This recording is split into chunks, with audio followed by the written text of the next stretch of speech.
À Cocody, le stade d'Angré a abrité la 3e édition du Cross des droits humains organisé par Amnesty International Côte d'Ivoire. Plus de 500 participants ont répondu présents pour cette activité sportive et citoyenne placée sous les signes de l'inclusion. C'était le samedi 30 mai 2026. Cette année, Amnesty célèbre ses 65 ans.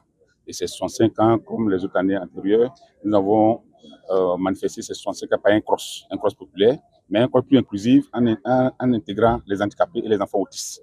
Oui, pour dire que les droits humains, c'est tout le monde, sans exception. Et on n'a pas voulu faire des discours, on n'a pas voulu faire des conférences, tout. On a voulu juste manifester les droits humains par un cross populaire qui a rassemblé tout le monde, les forces de défense, la gendarmerie, la population, tout le monde a été invité. Oh, les droits de l'homme sont partout. Les droits de l'homme sont partout. Mais le sport, le sport n'a pas de limite. Le sport est plus inclusif. Et nous pensons que par le sport, on peut faire passer le message des droits humains.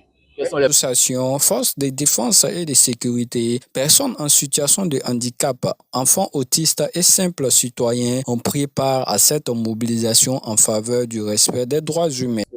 Les grandes entités sont les forces armées de Côte d'Ivoire, qu'on appelle les militaires, les FACI. Il y a l'école de gendarmerie d'Abidjan et il y a le groupement des sapeurs-pompiers militaires. J'ai été invité pour venir.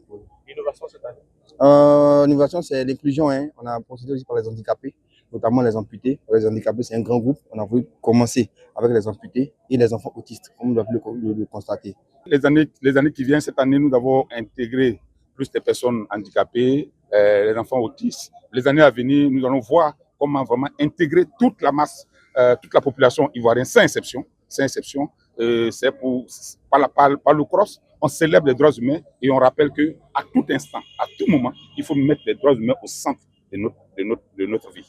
Le défi majeur pour les droits humains en Côte d'Ivoire, c'est vrai, on ne peut pas parler de Amnesty, il faut qu'on rentre un peu forcément dans tout ce qui est les droits humains.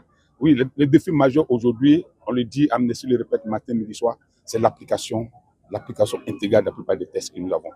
Nous avons fait beaucoup d'évolutions, nous avons légiféré beaucoup, mais le grand défi, c'est pour tout le monde, c'est pas seulement pour une partie de la population, autant pour les dirigeants, autant que pour la population, parce que en légiférant ces textes, le gouvernant se dit voilà ce qu'il faut pour mon pays.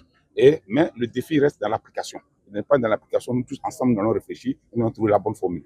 À l'issue des différentes épreuves, plusieurs participants ont été récompensés, mais au-delà des distinctions, l'organisation rappelle que le principal défi demeure l'application effective des lois relatives aux droits humains.